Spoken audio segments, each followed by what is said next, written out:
오늘 날씨가 좀 따뜻해진 것 같아요. 그렇죠? 교회 오시기도 좋고 또 오늘 특별히 찬양이 너무 은혜로워가지고요. 찬양 부르면서 오늘 받을 은혜 다 받으신 것 같아요. 너무너무 감사합니다. 요한계시록 한 26번째 시간입니다. 계시록에는 세 가지 심판이 등장한다고 했습니다. 인심판, 나팔심판, 대접심판. 인심판이 끝나면 나팔심판이 이어지고요. 나팔심판이 끝나면 대접심판이 이어집니다. 그런데 이것이 연속된 것이 아니라고 말씀드렸습니다. 지금까지 26번 말씀드린 것 같아요. 26번. 예수님의 초림부터 재림까지 이 땅에 주어지는 모든 심판들, 그리고 최후의 심판을 다양한 각도로, 인해의 각도로, 나팔 심판의 각도로, 대접 심판의 각도로 설명한 거예요. 때로는 더 세부적으로, 때로는 조금 더 종합적으로 설명하죠. 그리고 많은 내용들이 상징이라는 것도 잊지 마시기 바랍니다. 지난 시간에 요한계시록 8장까지 우리가 나누었죠. 앞에 있는 네 가지 나팔 심판을 다루었는데요. 첫 번째 천사가 나팔을 불자 이런 일이 일어납니다. 첫째 천사가 나팔을 부니 피 섞인 우박과 불이 나와서 땅에 쏟아지매 땅의 3분의 1이 타버리고 수목의 3분의 1도 타버리고 각종 푸른 풀도 타버렸더라. 종말이 가까워오면 올수록 우리가 먹고 사는데 어려움을 겪는다. 그런 말씀을 전해줍니다. 의도치는 않았지만 지금도 원자재에 대한 주식 투자로 빈곤국가의 사람들의 삶을 어렵게 만든다는 말씀도 전했어요. 두 번째 천사가 나팔을 붑니다. 둘째 천사가 나팔을 부니 불 부는 큰 산과 같은 것이 바다에 던져짐에 바다의 3분의 1이 피가 되고, 자연계가 심판을 받지만요, 이 자연계에 대한 심판은 결국 인간에 대한 심판이라는 말씀을 전했습니다. 미세 플라스틱으로 바다가 오염되었고요. 러시아의 흑해 봉쇄로 배가 있어도 지금 배가 움직이지 못하는 그런 상황이 펼쳐지고 있죠. 세 번째 천사가 나팔을 붑니다. 셋째 천사가 나팔을 부니 횃불같이 타는 큰 별이 하늘에서 떨어져 강들의 3분의 1과 여러 물샘에 떨어지니 이 별 이름은 쓴 쑥이라. 물의 3분의 1이 쓴 쑥이 되매 그 물이 쓴 물이 되므로 많은 사람이 죽더라. 제가 이 세 번째 나팔 심판을 말씀드리면서 우리나라 생수의 역사도 말씀드린 적이 있습니다. 기억 조금 나시죠? 조금 나시죠? 주입회 들으신 분들은. 안 나시는 게 정상인데요. 나시는 분들은 감사합니다. 넷째 천사가 이제 나팔을 불죠. 넷째 천사가 나팔을 부니 해 3분의 1과 달 3분의 1과 별들의 3분의 1이 타격을 받아 그 3분의 1이 어두워지니 낮 3분의 1은 비추임이 없고 밤도 그러하더라. 총신대학교 조직신학 교수님인 이상훈 교수님은요, 이 구절을 대기오염으로 설명하셨거든요. 사실 전문가들은요, 코로나보다 독감보다 그 어떤 바이러스보다 이 미세먼지가 훨씬 더 위험하다라고 한 목소리로 이야기를 하고 있습니다. 그러나 앞으로는요, 미세먼지는 아무것도 아니었어. 그건 아무것도 아니었어라고 할 만큼의 우리가 상상할 수 없는 재앙이 하늘과 공기 중에 벌어질 겁니다. 그리고 앞에 내 심판에서 계속적으로 반복되는 것이 있어요. 그것이 뭘까요? 심판이 땅과 바다와 물과 하늘에 3분의 1만 임한다는 사실입니다. 왜 그럴까요? 왜 하나님은요, 최후의 심판이 오기 전에 이 땅을 부분적으로만 심판하실까요? 먼저는 회개할 시간을 주시는 겁니다. 불신자들에게 회개할 시간을 주시는 거예요. 그리고 믿는 우리들에게는 전도할 기회를 주심과 동시에 우리를 기다리고 있는 거대한 출애굽의 역사, 이 망가진 땅을 지나 영적인 가나안, 그 천국으로 들어갈 때까지 버텨낼 수 있도록 3분의 1만 심판을 제한하세요. 이렇게 첫 네 심판이 끝이 납니다. 그때 독수리가 날아가며 이런 소리를 지르죠. 내가 보고 또 들으니 공중에 날아가는 독수리가 큰 소리로 이르되 땅에 사는 자들에게 화가 있으리니 이는 세 천사들이 불어야 할 나팔 소리가 남아 있음이로다 하더라. 가끔 TV에서 자연에 관한 다큐멘터리를 보잖아요. 그러면 독수리가 하늘을 뱅뱅 도는 그런 장면이 있습니다. 그렇죠? 독수리 한 두세 마리가 뱅뱅 하늘을 돌아요. 왜 돌까요? 거기 뭐가 있습니까? 먹이가 있어요. 먹이가 있습니다. 먹잇감을 발견하고 공격을 하기 위한 준비 과정이죠. 딱 그 모습입니다. 그리고 큰 소리로 화가 있을 것이다라고 말합니다. 아직 3번의 심판이 더 남았어요. 화는요, 슬픔, 비통, 괴로움, 고통, 불행, 이런 모든 뜻을 다 담고 있거든요. 앞에 있었던 이 네 가지 심판도 끔찍한데 이보다 훨씬 더 끔찍한 세 가지 심판이 준비되어 있습니다. 그런데 이 끔찍한 심판이 누구를 위한 거라고 하죠? 누구에게 주어진다고 하죠? 도대체 누가 이 독수리의 먹잇감일까요? 땅에 있는 자들. 땅에 있는 자들에게 화가 있으리니 땅에 있는 자들이죠. 땅에 있는 자들은요, 하나님 외에 다른 것에 마음을 뺏기며 몰두하며 사는 사람들을 말합니다. 맞습니다. 불신자들입니다. 불신자들. 그리고 불신자들의 또 다른 이름은 우상 숭배자들이라고 할 수가 있어요. 돈, 성취, 사람, 사랑, 평생 소원, 권력, 문화, 세상의 온갖 것을 우상으로 만들고 우상을 숭배하는 자들을 심판하기 위해 이제 다섯째 천사가 나팔을 불어요. 다섯째 천사가 나팔을 불매 내가 보니 하늘에서 땅에 떨어진 별 하나가 있는데, 우리 이 구절 한번 자세히 볼까요? 떨어지고 있는 별입니까? 아니 이미 떨어진 별입니까? 어떠세요? 떨어진 별이죠. 이미 떨어진 별입니다. 지금 요한은요 이미 떨어진 별을 보고 있는 겁니다. 그러면 그 별은 뭘까요? 이 별에 관해서 여러 가지 학자들의 의견이 있는데요, 우리는 예수님의 말씀을 통해서 이 별의 실체를 추측해 볼 수가 있습니다. 누가복음 말씀이에요. 예수께서 이르시되 사탄이 하늘로부터 번개같이 떨어지는 것을 내가 보았노라. 예수님의 초림으로 오심으로 사탄의 권세가 굴복되고 있다는 사실을 말씀하셨죠. 맞습니다. 하늘에서 떨어진 별은요 사탄이거나 사탄을 대신하는 악한 영이라고 할 수가 있습니다. 정리해 볼까요? 다섯 번째 천사가 나팔을 불자 요한은 굴복되고 있는, 아직 완전히 굴복된 것은 아닙니다, 굴복되고 있는 사탄 혹은 사탄의 대리자를 보게 됩니다. 그런데 그가 무엇을 받지요? 그가 무저갱의 열쇠를 받았더라. 여러분, 무저갱이 뭘까요? 무저갱은요 한자를, 원문을 한자로 옮겨서 우리가 이런 말을 사용한 겁니다. 문자 그대로 하면 바닥이 없는 구덩이거든요. 그래서 무저, 밑이 없는, 갱, 구덩이 이런 뜻입니다. 무저갱. 무저갱은요 사탄이 통치하는 어떤 귀신의 영역이라고 이해하면 좋을 것 같습니다. 그런데 무저갱의 열쇠가 누구에게 있나요? 사탄은 그 열쇠를 받았을 뿐이죠. 그렇다면 고난의 장소, 사망의 장소 혹은 심판의 장소라고 할 수 있는 무저갱의 열쇠가 누구에게 있다는 겁니까? 네, 맞습니다. 예수님에게 있어요. 어린 양 되신 예수 그리스도에게 그 무저갱의 열쇠가 있습니다. 맞습니다. 9장은요 이렇게 다섯 번째 천사가 나팔을 부는 이 환상으로 시작하는 이 9장은요 예수님의 주권이 얼마나 광대한지 알려줍니다. 어린 양 되신 예수는요 이제 사탄의 영역도 마음대로 주관하세요. 이 말은요 이제 앞으로 있을, 지금까지 있었고 앞으로 있을 모든 심판이 누구의 손에 있다는 겁니까? 예수 그리스도의 손에 달려 있다는 거예요. 사탄은요 어린 양 예수에게 받은 열쇠로 무저갱의 입구를 엽니다. 그리고 어떤 일이 일어나는지 한번 보세요. 그가 무저갱의 무저갱을 여니 그 구멍에서 큰 화덕이 연기 같은 연기가 올라오매 해와 공기가 그 구멍의 연기로 말미암아 어두워지며, 최근에 보니까 큰 건물들 불나더라고요. 몇 번 보셨죠, 뉴스에서.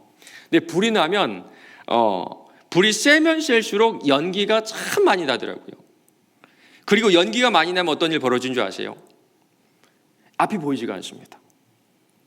앞이 보이지가 않아요. 그런데 앞을 가리는 것이요 연기뿐만이 아닙니다.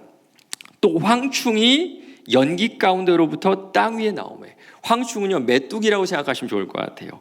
우리나라는요 메뚜기에 대한 피해가 거의 없죠. 그리고 서울 사는 우리들은 메뚜기가 무섭다, 메뚜기가 두렵다 이런 생각은 한 번도 안 하실 겁니다. 도리어 우리 어르신들은 어릴 때 드셨던 간식 정도 메뚜기 하면 좀 그런 향수를 떠올리게 하죠. 그런데 아프리카나 중동 지방은 아닙니다. 사진 보여주세요. 이게 2년 전 사진입니다. 지금도 메뚜기 떼가 몰려오면요 농사는 그 한 해 농사는 그대로 끝나버리고 앞이 보이질 않게 돼요. 출애굽기 10장입니다. 메뚜기가 온 땅을 덮어 땅이 어둡게 되었으며 농작물을 먹어치우는 것에 앞서 온 땅을 어둡게 합니다. 맞습니다. 다섯 번째 나팔이 울려서 무저경이 열리고 마귀의 영역에 제한되었던 어둠이, 그 어둠의 심판이 땅으로 확장되는 것을 우리가 볼 수가 있어요. 황충이 연기 가운데로부터 땅에 나오매. 안 그래도 연기 때문에 앞이 안 보이는 상황인데요, 메뚜기 떼가 그 시야를 더 깜깜하게 가려버리죠. 그런데 이 황충이요, 보통 메뚜기가 아닙니다. 오늘 말씀 보면요, 요한은요, 이례적으로 무려 4절, 무려 4절을 사용해서 황충의 모습을 설명하고 있어요. 우리 7절부터 한번 보시기 바랍니다. 7절부터. 모양은 어떻습니까? 말과 같다 그러죠. 머리에는 관 같은 것을 썼고요, 얼굴은 사람 같고 머리에는 털이 있고요, 이빨은 사자 같고 가슴에는 호심경, 그러니까 갑옷이 있고요, 날개에는 전쟁터에서 말이 달리는 그 소음, 그 엄청난 굉음이 나고요, 전갈과 같은 꼬리와 쏘는 살, 그리고 독침이 그 몸에 있습니다. 어떤 모습일까요? 저도 이게 하도 궁금해가지고 찾아봤습니다. 혹시나 이거를 좀 그림을 그려놓은 사람이 있나. 그런데 그려놨어요. 사진 보여주세요. 정말 딱 이 모습 이대로 나온 메뚜기가 있는데요, 오늘 보면 말처럼 거대하다 그러죠. 말의 모양이라고 그러죠. 아마 말같이 거대한 메뚜기가 달려든다면 누구나 공포심을 느낄 겁니다. 맞습니다. 오늘 요한이 상당한 지면을 사용해서 이 황충을 묘사하고 무섭게 그린 이유는요, 사탄의 존재가 파괴적이고 사탄의 존재가, 이 악한 영의 존재가 무섭다는 것을 알려주기 위함이에요. 왜 그런 줄 아세요? 왜 그런 줄 아세요? 우리가 사탄과 악한 영들을 무서워하지 않아서 그래요. 사탄에 대해서 아무리 들어도 아무렇지도 않거든요. 아마 지옥에서 그 얼굴을 마주하며 공포에 질리는 그 순간 바로 직전까지 우리는 이 사탄이 두렵다는 것을, 사탄이 공포스럽다는 것을 전혀 알지 못할 겁니다. 오늘 다섯 번째 나팔 심판에 등장하는 황충은 그렇게 무디고 무딘 성도들에게 사탄이 얼마나 두려운 존재인지, 우리를 고통스럽게 파괴시키는 존재인지 알려주기 위함이에요. 여러분 정말 그렇죠? 여러분 정말 그렇죠? 계시록의 심판의 말씀을 들어도 사탄과 악한 영들이 우는 사자와 같이 우리를 집어삼키려고 한다는 말씀을 들어도 우리는 오늘의 내 문제가 훨씬 더 두려워요. 사실 우리가 하나님을 찾는 이유는, 교회에 와서 간절히 기도하는 이유는 오늘 내가 처한 문제일 때문인 경우가 훨씬 더 많죠. 그리고 그것이 얼마나 내 마음과 내 삶을 짓누르고 있는지 우리 모두는 공감하고 있을 겁니다. 지금 이 순간도 생존의 문제로 기도하고 있는 분들이 계세요. 정말 빳빳하게 살면서 오늘 하루 벌지 못하면 내일의 삶이 힘든 분들이 이 자리에 계십니다. 가정의 문제로 하나님 앞에 부르짖는 분들도 계세요. 본인들은 잘 숨기고 있다고 생각하지만 하나님도 아시고 목회자인 저희들 눈에도 가끔씩은 그 모습들이 보입니다. 가정에 문제가 생기면요, 삶이 무너집니다. 몸이 아프면요, 병원 가면 됩니다. 병원 가면 웬만한 병원 다 고칠 수가 있어요. 그런데 가정의 문제는 돈으로도 안 되고요, 가서 고칠 데가 없어요. 내 남편에게, 내 아내에게, 내 자녀에게 진심으로 사과하고 돌이키고 후회해도 회복되는 경우를 많이 볼 수가 없습니다. 이 가운데 어떤 분들의 삶은요, 아마 평안하실 것 같아요. 목사님, 지금 좋아요. 별일 없습니다. 지금 참 좋아요. 가족들 건강하고 먹고 살만하고 때로는 여유가 있어서 즐거운 시간도 보내고, 사탄에 대해 들어도 아무렇지도 않은 것이 어쩌면 당연한지도 모릅니다. 맞습니다. 우리의 삶이 평안하면, 평안하기 때문에 악한 영들이 두렵지 않고 심판이 두렵지 않아요. 우리의 삶이 평안하지 않으면, 평안하지 않기 때문에 더더욱 이 심판의 메시지가 와닿지가 않습니다. 내가 지금 돈 때문에 죽겠는데, 내가 지금 건강 때문에 죽겠는데, 내가 지금 우리 가족들 때문에 죽겠는데 사탄의 관계는 무슨 사탄의 관계예요? 아마 아무리 이 얘기를 들어도, 심판의 얘기를 들어도, 악한 영들의 얘기를 들어도 소설 속 이야기처럼 안중에도 없을 겁니다. 우리도 그런데 하물며 불신자들은 어떨까요? 삶의 문제에 치이면 치일수록 그 문제 속에 더 깊이 들어가게 되고요. 삶의 문제가 없을 때는요, 이 행복을 유지하기 위해 다시 나의 우상들에 집중하며 살아갑니다. 당연합니다. 그래서 이 황충이 얼마나 무섭고 얼마나 두려운 존재인지 알고 싶어 하지도 않아요.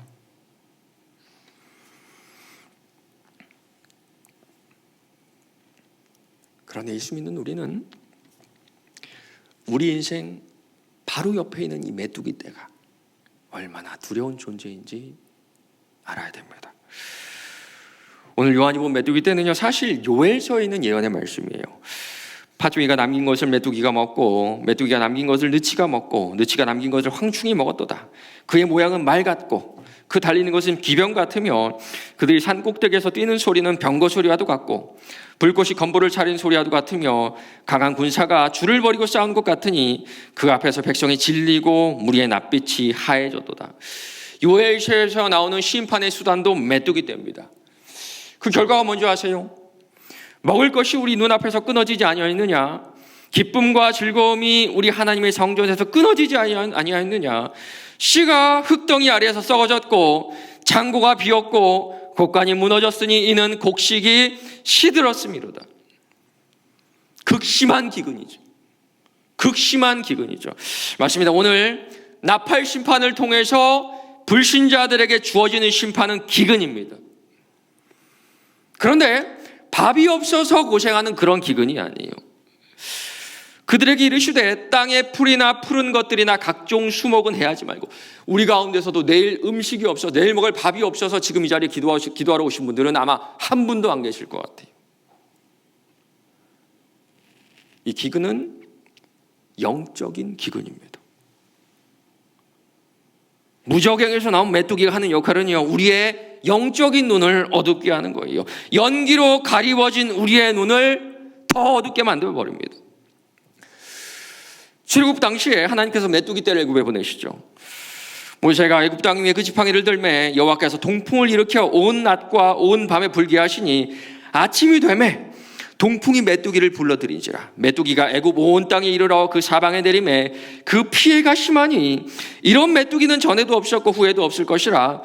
메뚜기가 온 땅을 덮어 땅이 어둡게 되었으며 메뚜기가 우박에 상하지 아니한 밭의 채소와 나무 열매를 다 먹으므로 애굽 온 땅에 나무나 밭의 채소나 푸른 것은 남지 아니하였더라.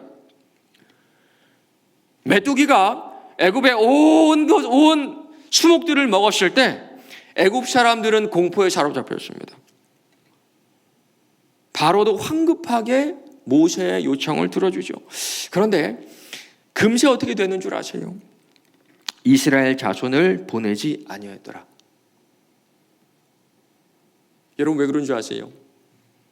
여호와께서 바로의 마음을 완악하게 하셨으므로 영적인 기근이 바로에게 주어져서 그렇습니다. 하나님의 능력을 눈앞에서 보고도 듣고도 피부로 경험하고도 그 영의 눈이 어두워짐을 당해 다시 하나님을 대적하는 자리로 돌아오고 말았던 거예요.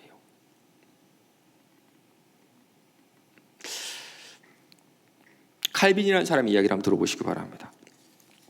하나님의 광명이 제거되면 암흑과 맹목 상태만 남는다. 그의 영이 제거되면 우리의 마음은 돌과 같이 굳어진다. 그의 인도가 없어지면 우리의 마음은 비틀리고 구부러진다. 이와 같이 하나님이 사람에게서 보며 복종하며 바르게 따르는 능력을 빼앗으실 때에 하나님이 그들의 눈이 멀며 마음이 굳고 삐뚤게 만드신다고 말하는 것은 당연하다. 맞아요. 우리 하나님께서 불신자들을 대하는 방법이 이렇습니다. 먼저는 지혜를 빼앗아 가세요. 충성된 사람들의 말을 물리치시며 늙은 자들의 판단을 빼앗으시며, 두 번째는요, 총명을 빼앗아 가십니다. 만민의 우두머리들의 총명을 빼앗으시고 그들의 길 없는 거친 들에서 방황하게 하시며, 마지막은요, 마음을 강팍하게 하신 여호와여 어찌하여 우리로 주의 길에서 떠나게 하시며 우리의 마음을 완고하게 하사 주를 경외하지 않게 하시나이까. 맞습니다. 불신자들이 예수를 믿지 않은 것은요, 하나님께서 지금도 무적행에서 나오는 연기와 메뚜기로 그 영안을 가리셔서 그래요. 불에 뛰어드는 하루살이처럼 저 아파트가 나에게 행복을 가져다 준다는 것을, 가져다 주지 못한다는 것을 알면서도 저 사람이 나에게 만족을 주지 못한다는 것을 알면서도 세상 모든 것이 다 험하다는 것을 알면서도 돈과 성취와 사람과 사랑과 평생 수원과 권력과 문화의 모습을 한 우상에게 그 인생을 맹목적으로 바치는 이유는 이미 그에게 영적인 기근이라는 심판이 주어졌기 때문이에요.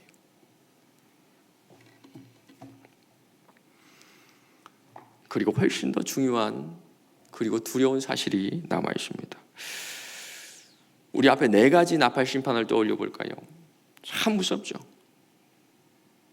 식량 문제, 기후 문제, 건강 문제. 요즘은요, 아파트 값이 하락해가지고 젊은 가정들이 파괴되고 있습니다. 작년에 20대, 30대, 40대가 영끌을 해서 집을 샀는데요, 집을 사고 분양도 받지 못했는데 이미 3억, 4억의 빚쟁이가 되어버렸어요. 건강의 문제는 어떤가요? 전문가들에 따르면 앞으로 미세먼지, 미세 플라스틱이 가져올 재앙은 상상조차 할 수 없다 그럽니다. 가정의 문제는 훨씬 더 심각해지고 있어요. 부부 갈등은 이루 말할 수도 없고요. 자녀들과 연을 끊고 형제들과 연을 끊고 사는 집안이 얼마나 많은지 여러분이 저보다 다 잘 아실 겁니다. 그런데 이런 문제들의 공통점이 뭔지 아세요? 죽으면 끝나요. 건강의 문제, 관계의 문제, 집 문제, 돈 문제, 죽으면 끝나요. 죽으면 더 이상 이 문제들이 나를 괴롭게 하지 못합니다. 그런데 오늘 이 5번째 나팔 이 심판은 죽음 이후에 더 무섭고 더 두려워요. 죽으면 이제까지 보지 못했던, 어쩌면 우리가 마음으로 철저하게 외면했던 사탄의 그 실체를 마주하게 되고요, 감히 상상할 수 없는 고통 속에 영원히 머물게 됩니다. 그러나 그들을 죽이지는 못하게 하시고 5달 동안 괴롭게만 하게 하시는데, 그 괴롭게 함은 전갈이 사람을 쏠 때의 괴롭게 함과 같더라. 죽을 수도 없어요.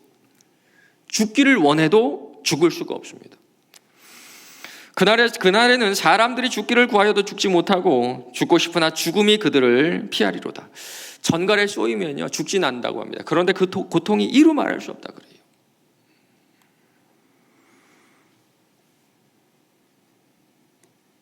우리가 사는 동안에도 죽고 싶은데 죽지 못하는 분들 계시죠.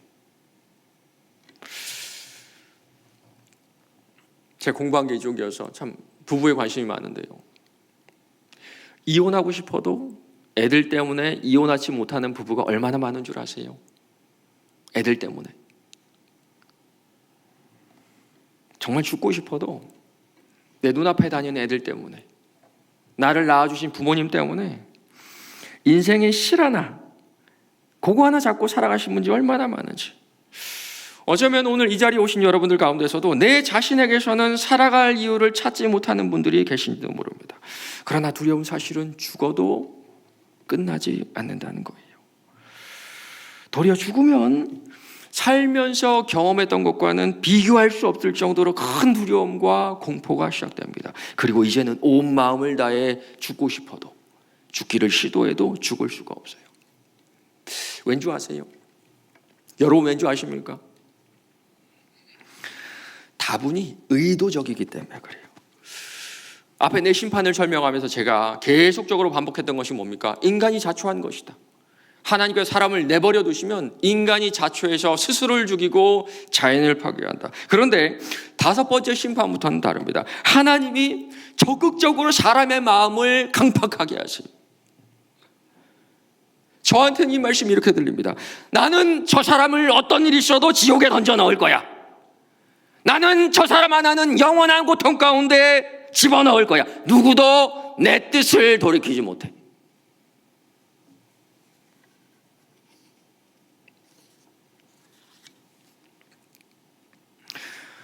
그런데 이 경고가 꼭 불신자들만 위한 걸까요?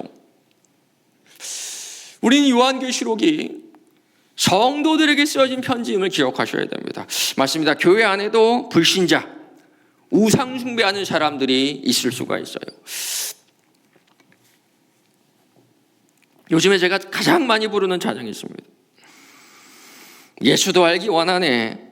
크고도 넓은 은혜와 대속해 주신 사랑을 간절히 알기 원하네. 내 평생의 소원, 내 평생의 소원, 대속해 주신 사랑을 간절히 알기 원하네. 이 찬양은요, 택한 백성들이 부르는 찬양이고 부를 수밖에 없는 찬양입니다. 반대로 택하지 않은 백성들은 부를 수가 없는 찬양이에요. 우리가 어린 양의 피로 구원받았다는 사실을 안다면 평생의 소원이 예수를 더하는 것, 대속해 주신 그 사랑을 간절히 더 알게 되는 것, 그거밖에 없을 겁니다. 더 알고 싶어요. 정말 더 알고 싶어요. 정말 더 알고 싶어요. 20살부터 시작해서 25년 동안 이 공부를 했습니다. 다른 공부하지 않았어요. 25년 동안 성경 펴놓고 예수님만 공부했는데 잘 모르겠어요. 너무 궁금해서 외국에 가서 그 유명하다는 선생님들을 배웠는데 그래도 잘 모르겠어요. 도대체 예수는 어떤 분이길래 나를 위해 돌아가셨을까? 야, 도대체 하나님의 사랑은 얼마나 크길래 당신의 아들을 이 땅에 인간으로 보내시고 나를 위해 십자가에 돌아가게 하셨을까? 우리 인생의 문제가 작다는 말이 아닙니다. 모두가 얼마나 힘겹게 살아가고 있는지 우리 모두가 다 알고 있어요. 그리고 그것을 위해 기도하는 것도 맞습니다. 저도 건강의 문제, 자녀의 문제, 경제적인 문제가 찾아오면요, 몇 날 며칠 동안 울면서 기도합니다. 아마 여러분도 마찬가지일 것 같아요. 그런데 그러다가도 내가 받은 구원, 예수 십자가의 은혜를 생각하면 지금까지 나를 짓눌렀던 그 문제가 갑자기 여러분 작아지지 않나요? 그리고 어느새 그 문제가 사라져버립니다. 맞습니다. 우리의 영의 눈이 황충과 연기로 가려지지 않았다면 누구나 경험할 수 있는 은혜예요. 어떤 신자든지 경험할 수밖에 없는 은혜입니다. 예수가 더 알고 싶다. 예수가 더 알고 싶다. 나를 구원하신 그 은혜가 더 알고 싶다. 도대체 그 대속의 사랑은 어떤 사랑인가? 그 누군가 이렇게 써놨어요. 하늘을 두루마리 삼고 바다를 먹물 삼아도 한없는 하나님의 사랑을 다 기록할 수 없다. 누구는 이 사랑을 깨닫고 이 찬송 가사를 짓고 후대에게 남겼는데 우리는, 죄송합니다, 저는 그 찬양을 수백 번 수천 번 불렀는데 그 마음을 이해하지 못하겠어요. 저도 그래서 알고 싶어요. 저도 그 마음을 알고 싶어요. 주님 더 알게 해주세요. 예수 당신이 궁금합니다. 다른 거 필요 없어요.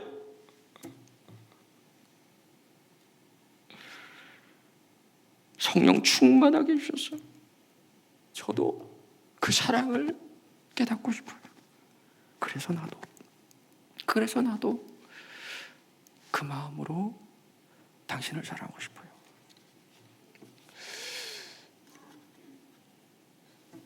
사랑하는 성도 여러분, 여러분 어떠신가요?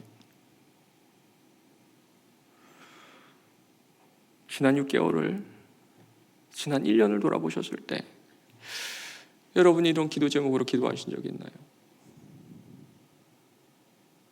만약에 없다면 정말 아무리 기억을 해도 내가 예수를 더 알기 원합니다. 내가 그 사랑을 더 알기를 원합니다. 기도한 적이 없다면 두려운 마음으로 내 영안이 연기와 황충에 가려지는 것은 아닌지 점검해 보셔야 될 겁니다.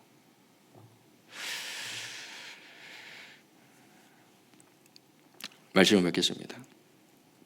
이 모든 심판을 주관하시는 분은 우리 주 어린 양 예수님이세요. 그런데 집행은 누가 하고 있는 줄 아세요? 11절입니다. 그들에게 왕이 있으니 무저갱에 찾아라. 히브리어로는 그 이름이 아바돈이요 헬라어로는 그 이름이 아볼론이더라. 사탄은 히브리어로는 파멸을 뜻하는 아바돈, 헬라어로는 파괴자를 의미하는 아볼론이라는 이름으로 우리를 찾아와서 우리의 삶을 짓밟고 있어요. 우리의 삶과 관계와 가정이 무너지는 것은, 가정이 부서지는 것은 우연의 결과가 아님을 여러분 아셔야 됩니다. 그러나 수천 년 전에 그 파괴자가 온 나라를 휩쓸며 사람을 죽였을 때 보호받은 사람들의 얘기가 성경 속에 있어요. 모세가 이스라엘 모든 장로를 불러서 그들에게 이르되 너희는 나가서 너희의 가족대로 어린 양을 택하여 유월절 양으로 잡고 우슬총 묶음으로 가져다가 그릇에 담은 피에 적셔 그 피를 문인방과 좌우 철주에 뿌리고 아침까지 한 사람도 자기 집 문 밖에 나가지 말라. 여호와께서 애굽 사람에게 재앙을 내리시려고 지나가실 때에 문인방과 좌우 문설주의 피를 보시면 여호와께서 그 문을 넘으시고 멸하는 자에게 너희 집에 들어가서 너희를 치지 못하게 하실 것입니다. 유월절 어린 양의 피로 멸하는 자가 택한 백성을 해치지 못했습니다. 그리고 이 은혜는 여전히 유효하다는 사실을 여러분 아셔야 돼요. 그들에게 이르시되 땅에 풀이나 푸른 것이나 각종 수목은 해하지 말고 오직 이마에 하나님의 인치심을 받지 아니한 사람들만 해하라 하시더라. 예수의 피로 구원받은 우리가 바로 하나님의 인치심을 받은 그의 백성이고, 이제 예수가 우리의 영혼을 파괴자로부터 지켜내세요. 그리하면 모든 지각에 뛰어난 하나님의 평강이 그리스도 예수 안에서 너희 마음과 생각을 지키시리라. 여러분 인생 돌아보시기 바랍니다. 다 부서질 수밖에 없었던 내 인생, 내 마음을 내가 아니라 주님이 지켜주셨고, 내 능력이 아니었고, 내 지혜가 아니었고, 내 경험이 아니었어요.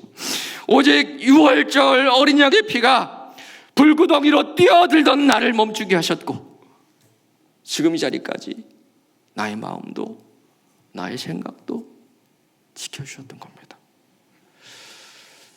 그렇다면 우리가 겪는 어려움의 답은 하나일 거예요.